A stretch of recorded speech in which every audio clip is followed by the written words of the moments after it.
Hello and good morning everybody. मैं वैशाली गोगी आप सभी का स्वागत करती हूँ हमारे चैनल पर और आप देख रहे हैं खबरें फटाफट। तो दोस्तों आपकी सुबह की शुरुआत करते हैं दिन भर की ताजा तरीन गर्मा गर्म खबरों के साथ। तो दोस्तों आप तो जानते ही हैं कि हाल फिलहाल में कोरोना वायरस और उसकी वैक्सीन क्या कुछ मायने रखती है। न सिर्फ अमेरिका ब्रिटेन में वैक्सीनेशन की प्रक्रिया शुरू हो गई है बल्कि इंडिया में भी इसकी कवायद होना जारी हो चुका है। इसके अलावा देश की सुरक्षा भी काफी मायने रखते हैं और साथ ही साथ पीएम नरेंद्र मोदी इस दौरान कई महत्वपूर्ण फैसले भी ले रहे हैं, तो कई सारे सम्मेलन को संबोधित भी कर रहे हैं। इसी के साथ किसान आंदोलन भी अपने चरम की तरफ बढ़ रहा है और इसके अलावा भी और कई ऐसी महत्वपूर्ण जानकारियां हैं जो कि आपको पता होना काफी महत्वपूर्ण है और उसके लिए आपको वीडियो के साथ एंड तक बने रहना होगा। तो दोस्तों खबरों की ओर बढ़ने से पहले एक नजर डालते हैं सुर्खियों की ओर। आज पीएम मोदी 9 करोड़ किसानों के खाते में भेजेंगे 18,000 करोड़ रुपए। जम्मू एंड कश्मीर के लोगों को मिलेगा 5 लाख तक का health cover. PM Modi launch करेंगे PMJAY सेहत योजना। कर्नाटक सरकार ने अचानक हटाया नाइट कर्फ्यू, एक दिन पहले ही लागू हुआ था। अफगानिस्तान में चीन के आतंकी मंसूबों का भंडाफोड़, हिरासत में 10 जासूस।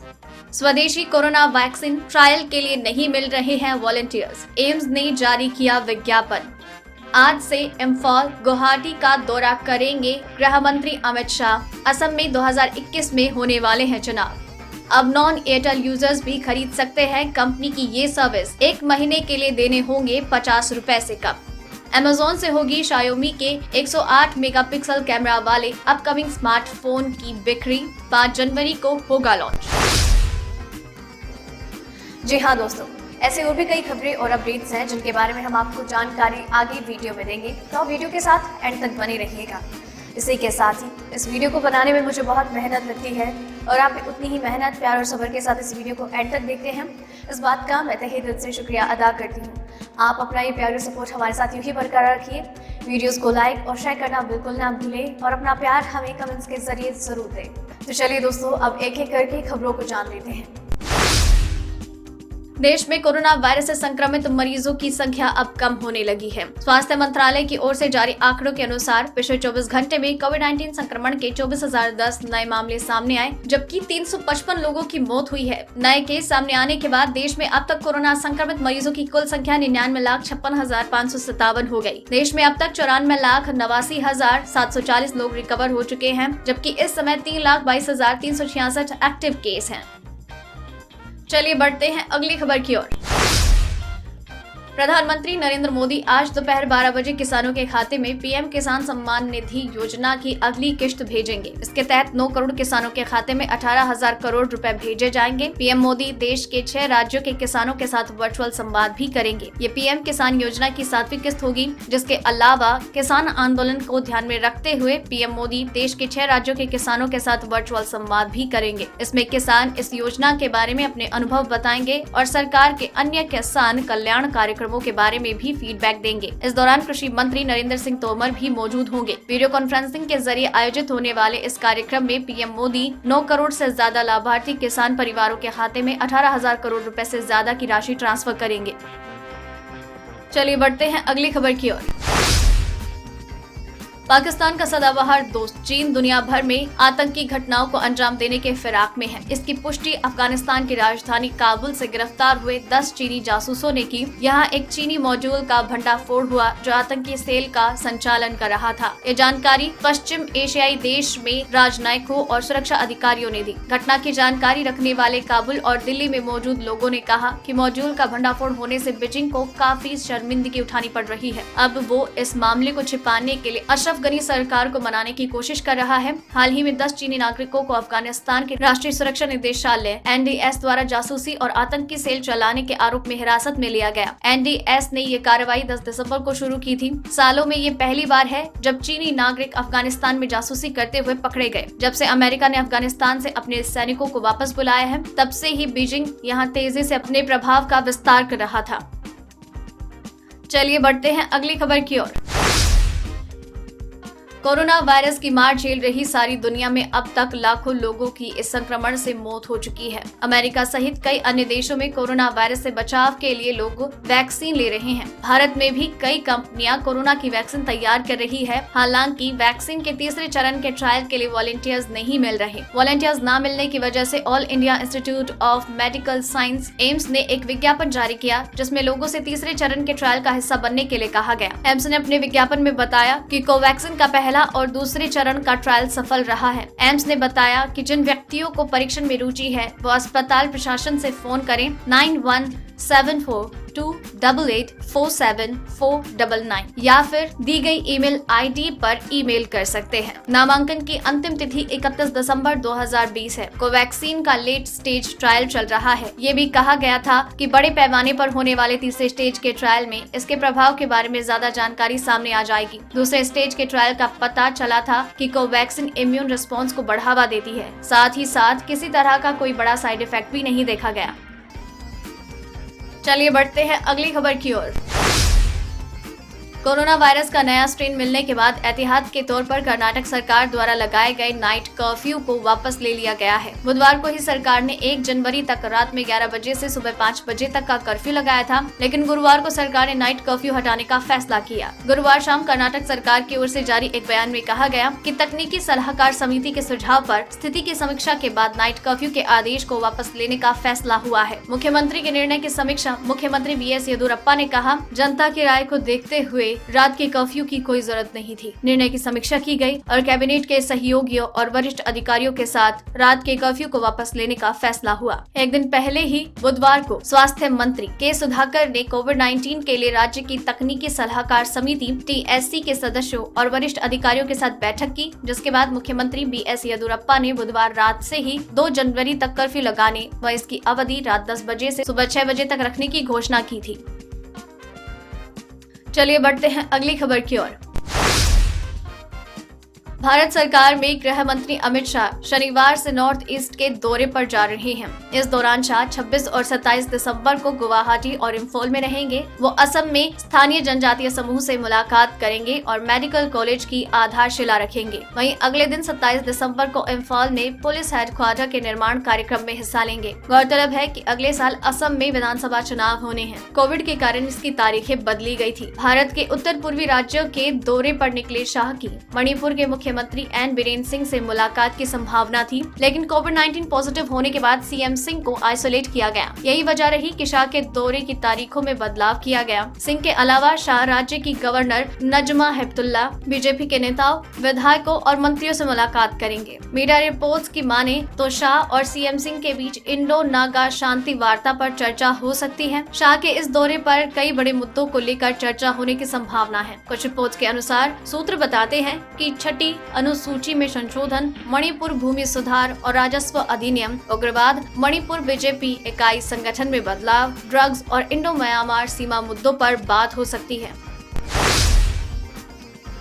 दोस्तों, खबरें खत्म नहीं हुई हैं, अभी कई महत्वपूर्ण खबरें बाकी हैं और अगर आप चाहते हैं कि आप तक लगातार खबरें पहुंचती रहे तो अभी चैनल को सब्सक्राइब कर लीजिए, बेल आइकन को दबा दीजिए ताकि सारे नोटिफिकेशन आप तक आते रहें। तो चलिए दोस्तों, अब अगली खबर की ओर बढ़ते हैं। आयुष्मान भारत योजना के तहत कवर नहीं हो पाए जम्मू कश्मीर को नई योजनाओं का लाभ मिलने वाला है। प्रधानमंत्री मोदी आगामी 26 दिसंबर यानी शनिवार को आयुष्मान भारत के PM जय सेहत की शुरुआत करेंगे। केंद्र शासित प्रदेश जम्मू कश्मीर के सभी रहवासियों को PM वीडियो कॉन्फ्रेंसिंग के जरिए योजना को लॉन्च करेंगे। जम्मू कश्मीर के सूचना और जनसंपर्क विभाग के मुताबिक सेहत योजना का मतलब है social and way for health and telemedicine. ये केंद्र शासित प्रदेशों के लिए एक हेल्थ इंश्योरेंस योजना है। विभाग ने इसे राज्य के लिए ऐतिहासिक क्षण बताया है। विभाग ने अपने आधिकारिक ट्विटर हैंडल पर लिखा, जम्मू कश्मीर के लिए ऐतिहासिक क्षण, माननीय प्रधानमंत्री नरेंद्र मोदी सेहत लॉन्च करने जा रहे हैं। 26 दिसंबर 2020 को पूरे जम्मू कश्मीर के लिए social and way for health and telemedicine health insurance योजना। माननीय प्रधानमंत्री नरेंद्र मोदी 26 दिसंबर 2020 को PMJAY सेहत लॉन्च करेंगे। जम्मू कश्मीर के सभी रहवासियों को 5 लाख रुपए तक का फ्री कैशलेस कवर मिलेगा। वहीं परिचालन विस्तार के लिए अतिरिक्त परिवारों के लिए लगभग 15 लाख ज्यादा मिलेंगे। ये योजना PMJ के साथ इंश्योरेंस मोड में काम करेगी। इस योजना का लाभ पूरे देश को मिलेगा। साथ ही PMJ योजना के तहत लाए गए सभी अस्पतालों में इस योजना की सुविधा मिलेगी। चलिए बढ़ते हैं अगली खबर की ओर।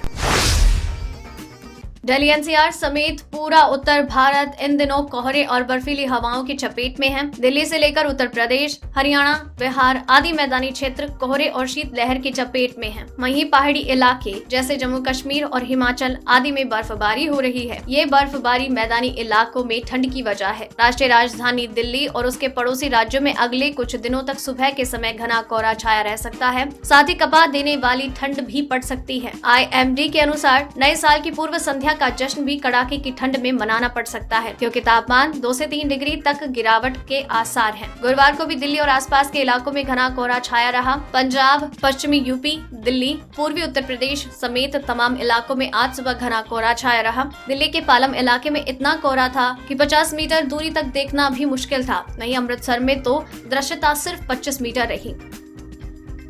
चलिए बढ़ते हैं अगली खबर की ओर। इस साल प्याज की बड़ी कीमतों ने जिस तरीके से आम आदमी, किसान और सरकार को मुश्किलों में डाला, इससे सबक लेते हुए भविष्य में ऐसा दोबारा ना हो, सरकार ने इसका इंतजाम कर लिया है। अब सरकार ने घरेलू स्तर पर ही प्याज का बफर स्टॉक बढ़ाने की योजना बनाई है। इसमें प्याज की जरूरत के वक्त वो कभी भी भाव में तेजी नहीं दिखाएगी। कुछ रिपोर्ट्स के अनुसार एक सरकारी अधिकारी ने बताया है कि प्याज का बफर स्टॉक अब 1 लाख की जगह 1.5 लाख टन होगा। इससे प्याज की कीमतों में कभी भी बेतहाशा बढ़ोतरी नहीं होगी। प्याज का बफर स्टॉक बढ़ाए जाने से जब भी मार्केट प्याज की कमी महसूस होगी, तभी मार्केट में बफर स्टॉक का प्याज उतार दिया जाएगा। चलिए बढ़ते हैं अगली खबर की ओर।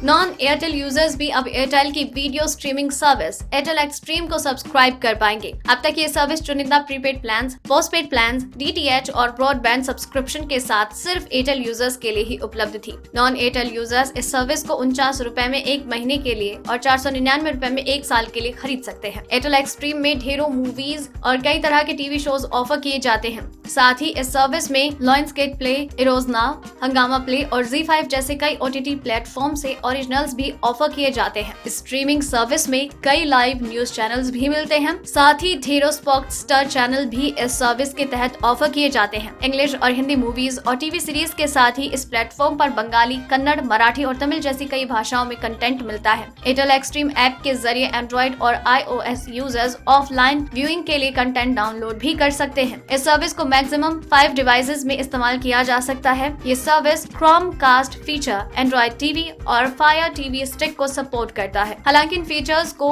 एक्सेस करने के लिए यूजर्स को एनुअल सब्सक्रिप्शन पैक खरीदना होगा। चलिए बढ़ते हैं अगली खबर की ओर। इस हफ्ते की शुरुआत में Xiaomi ने घोषणा की थी कि कंपनी 5 जनवरी को एक नया स्मार्टफोन लॉन्च करेगी। अब लॉन्च से पहले इस अपकमिंग डिवाइस के लिए टीजर बैनर Amazon इंडिया की साइट पर जारी कर दिया गया है। साइट पर टीजर बैनर आने से ये साफ होता है कि इस फोन की बिक्री एक्सक्लूसिव तौर पर Amazon से होगी। आपको बता दें कि Amazon पर जारी टीजर में फोन का नाम नहीं लिखा है, जिसे अगले साल की शुरुआत में भारत में लॉन्च किया जाएगा। कयास लगाए जा रहे हैं कि ये budget 5G smartphone Mi 10i होगा। ये Mi 10T लाइट का रीब्रांडेड वर्जन होगा, जो हाल ही में चीन में लॉन्च किए गए Redmi Note 9 Pro 5G का ग्लोबल वर्जन है। इसे 108 मेगापिक्सल कैमरे के साथ लॉन्च किया गया था। साथ ही Mi 10i को हाल ही में BIS सर्टिफिकेशन भी मिला है। Amazon पर जो डेडिकेटेड माइक्रो साइट बनाया गया है, उसमें कंपनी ने अपकमिंग डिवाइस के किसी स्पेसिफिकेशन की जानकारी नहीं दी है। हालांकि कंपनी ने पहले ही कंफर्म कर दिया था कि इस अपकमिंग स्मार्टफोन में 108 मेगापिक्सल का कैमरा होगा। इसके अलावा जारी किए गए टीजर में ये भी साफ होता है कि इस फोन के रियर में सर्कुलर मॉड्यूल में 4 कैमरे मिलेंगे। साथ ही फोन फास्ट रिफ्रेश रेट वाले डिस्प्ले के साथ आएगा। दोस्तों, आज की इस वीडियो में बस इतना ही। खबरों का ये सिलसिला यही खत्म करते हैं, लेकिन खबरें अब तक लगातार आती रहेंगी। आपको बस चैनल को सब्सक्राइब करना है और बेल आइकन को दबाना है। वीडियो पसंद आई तो इसे लाइक और शेयर जरूर कीजिएगा। वीडियो को अंत तक देखा तो खबरों के बारे में अपने विचार हमसे साझा करें और अपना नाम मेंशन करना बिल्कुल ना भूलें। धन्यवाद।